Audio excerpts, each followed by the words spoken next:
Allez, bonjour et bienvenue dans cette nouvelle vidéo consacrée au Colobopsis truncatus, alias la Camponotus truncatus.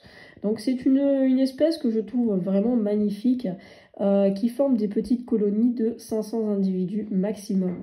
Donc c'est sympa parce que vous pouvez vraiment vous faire des fourmilières super stylées qui ne prend pas beaucoup de place. Les Colobopsis truncatus en fait est une espèce qui est linicole, c'est-à-dire qu'elle vit dans le bois. Et elle est aussi xérophile, c'est-à-dire qu'elle n'aime pas l'humidité. Dans la nature, les majors vont utiliser leur tête écrasée pour former une porte à l'entrée du nid. Quand les ouvrières voudront rentrer, elles auront juste à taper leurs antennes sur la tête des majors et elles pourront ainsi rentrer.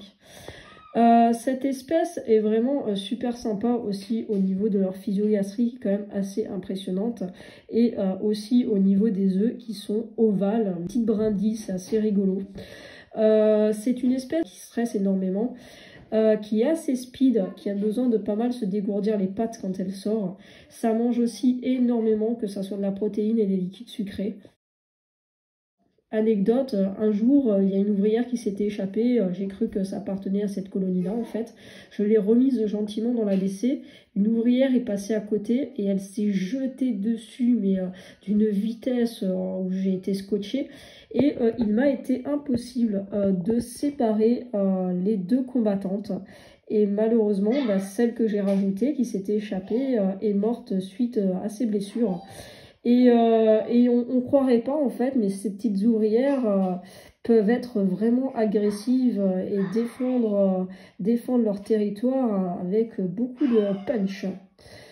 Voilà pour les Colobopsis truncatus. C'est vraiment une espèce magnifique. Voilà. Là, je vous montre une autre. Voilà. Là, je vous montre le petit nid qui va avec. Donc, petit nid qui vient de chez Antlab. Donc là, ils ont un petit peu de temps pour le remplir. Donc pour ceux qui se posent la question de comment je démarre une fondation de Colobopsis truncatus, alors c'est très simple, après c'est ma méthode, d'autres le font autrement, mais moi c'est la mienne. Je démarre avec un tube à essai, comme ça avec de la réserve d'eau, une réserve d'eau. J'enfonce le coton à moitié, de manière à ce que l'hygrométrie du tube ne soit pas trop importante, parce que les truncatus n'aiment pas l'humidité. Vous allez voir que même avec un coton qui est enfoncé à moitié comme ça, votre Colobopsis truncatus, elle va se mettre ici pour élever son couvain. Là, elle s'est rapprochée parce que du coup, je leur mets des liquides sucrés et tout, donc elle est venue se mettre là. Mais quand elle a élevé tout son couvain, elle était ici. Donc ça n'aime pas l'humidité. Mais il lui en faut parce que la reine ne va pas sortir, aller chercher de l'eau ou de la nourriture.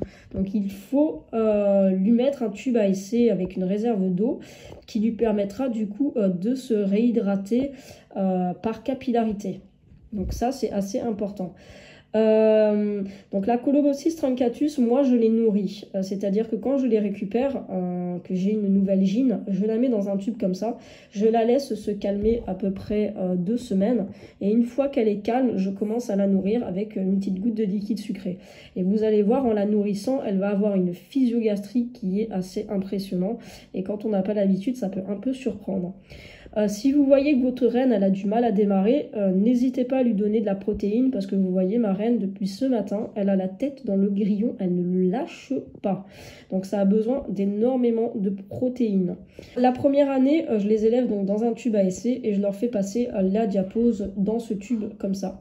La deuxième année, une fois que je les sors de diapose et que j'ai à peu près une dizaine d'ouvrières, je les passe en fait dans un tube en bois. Alors maintenant, excusez mon tube, il est atrocement moche. J'avais fait ça à l'arrache, mais par contre j'ai eu beaucoup de succès avec ces fourmis. Elles les aiment bien, elles sont vraiment bien confinées et c'est vachement important parce que vous allez voir que c'est des fourmis qui stressent énormément.